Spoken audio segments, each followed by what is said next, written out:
हरिओम, Radhe Radhe friend. आप सबके बीच में विवाह गीत चल रही हूँ सुनाने। आप सबको जैसा लगे बताइएगा कि यह विवाह गीत आप सबको कैसा लगा। अगर चैनल पर नए हैं तो प्लीज़ लाइक सब्सक्राइब शेयर करें और ज़्यादा से ज़्यादा हमें सपोर्ट करें। बाबा के बगिया में बोलई कोयलरिया, अरे सुगना बोलई सीताराम रे ललनवा, अरे सुगना बोलई सीताराम रे ललनवा।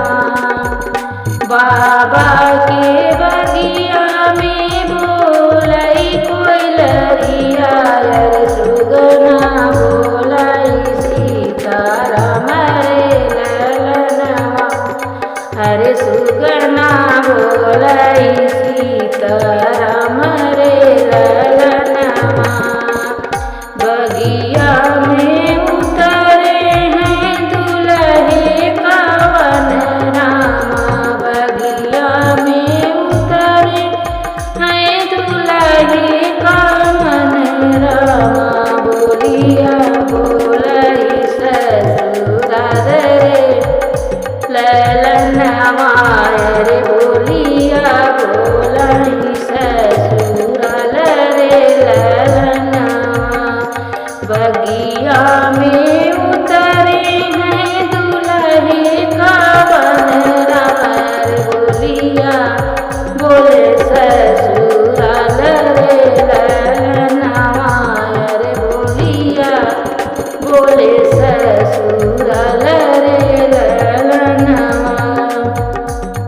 घर में से निकली है बेटी हो कवन दे, लिहनी है बात बुलवाई रे ललनवा, अरे लिहनी ने बात के बुलवाई रे ललनवा। घर में से निकली है बेटी हो कवन दे,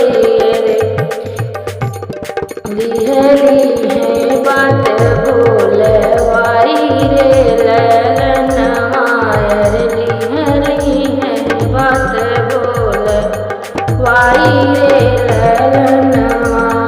किया तो मुँह उधना सचवा की डाल, किया तो गढ़वा सोनार रे ललनवा, किया तो है गढ़वा सोनार रे ललनवा।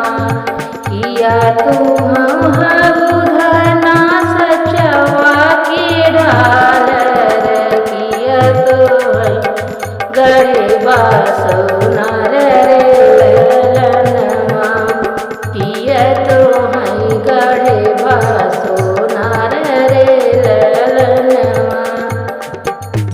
नाही हमारी साहब सचवा की ढाल, अरे नाही हमारी गढ़वा सोनार रे ललनवा, अरे नाही हमारी गढ़वा सोनार रे ललनवा। नाही हमारी साहब सचवा की ढाल, नाही हमारी गढ़वा सोनार रे ललनवा, अरे नाही हमें गढ़वा सोनार रे ललनवा। माया त हमरे प्रभु जनमा दिहले, अरे सूरत जगढ़े भगवान रे ललनवा, अरे सूरत जगढ़ भगवान रे ललनवा।